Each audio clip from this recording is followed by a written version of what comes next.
Hormatly Ata Vatan TV YouTube kanalynyň tomoşaçylary, ine men Stanford Üniversitetindäki 8 hepdelik tomut programasyny ine şu jemleýän. Nehip o täze soň sapama girýän.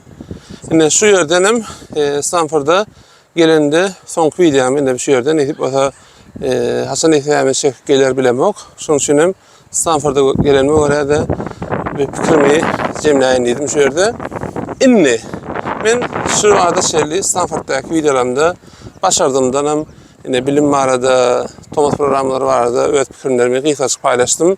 Öňe bellek geçişmeýäli edip olary giňişden video edip Amerikada işlemek, okumak, yaşamak, green card ve şu medeş ähli nemeleri öz şu ada şerli bir ýyldan gowrak şu ýerde öz elbette 14 ýyldan beri gelip gitmeýän Amerika ýöne umman bir ýyldan beri şu ýerde şu adasel öz tecrübelerimi paylaşacak.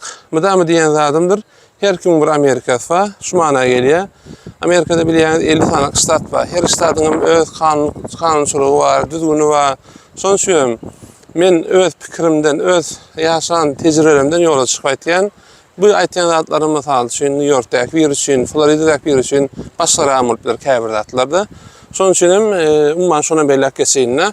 Misal üçün deyip bilecekler olabilir de, ay beyle diyen başka yerde beyle ho deyip bilecekler olabilir. Son üçün men öz baştan geçirmelerimi, hani devranın baştan geçirenler diyer ya, son kıyarlar edip benim öz baştan geçirmelerimi paylaşacak neyip olsa. İnni, 8 hepdedik programda neymi öğrendim? Elbette köp daha da öğrendim. Bir saçık ayet geçeyin, birinci navatta kimlerden tabak alanma ayet geçeyin. Bizim tabak veren 8 hepdenin içinde 6 hepdede daşınan adamlar tabak verdiler. Tabak verenlerimiz günden güne Steve Jobs ile işen, Elon Musk ile işen. Mesela çünkü bizim sonki hepde de bir de tabak veren yuridik firmanın vekilleri günden güne Elon Musk mesela Twitter satın alanına sonra yuridik hizmet verdiler. Ya da şu adresleri men görýän eden işlerini hakikaten de dünyada belli hayat kampanya var olsa hemmesine de yuridik hizmet verdiler. Şoň üçin ulu bir firmadan gelen adamlar olar öz tecrübelerini paylaşdylar. Köp zady öğrendik. Elbette men bärde hukuk barada, biznes baradaki pikirleri bilen gysgaç güýden doldurmaýyn. Ýöne köp zady öğrendim. Deýdimi? Ha, hakykatdan deýdi. Elbette antat däl, maňa men şäherden şu ýerip gelmek bir tarafyna 3,5 saat antat däl. Ýöne şonda da gelenme deýdi. Bu da şükür.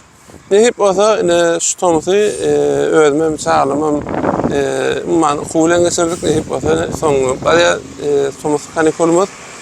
Nehip olsa bundan sonra başlanak okumak diýdik, indi gowdy insanlykdan barada videolarym paylaşan nehip olsa. Başka näme? Stanford Üniversiteti şu ýerde okuyan bir türkmen oglanmaz, ama okuyan näle aslında? Okuyan bagata bardyr, men habarym ýokdur belki. Ýöne şu ýerde ýem profesör derejesinde işap ören muallimler derejesinde işap ören türkmen oglanmaz var. Tanışdymam, tuğlemi akıllı olan, yaş olan eýämini görýänmi? Stanford diýerler dünýäde ikinci ýerde durýan üniversitet. Käbir hasaplarda da birinci ýerde durýan üniversitet bilen şu üniversitede işap ören oglanlarymyz gynamyz bar. Men mesela şu şeýle video paylaşsam ýok garak diýip pikir etmeliler. Köp ýöne has köp gerek. Az däliňe köp diýmeýän, az däliňe ýöne has köp gerek. Täbi bizim türkmen olan gıylamız näme? Dünya derejesinde bilim almana da, bilim bermene de kuýply. Biz türkmen alan Şoň üçin näme menen başardymdan hem şu barada fikirlerimi şu adresde paylaşyp gelýän, bundan sonra da paylaşacak. Edip ota diýen kaçmaýalak Ata Vatan TV YouTube kanalyna da bir giňişde videony ýazgyp edip ota size getirelim. Häzirçe hoş, sag bolun.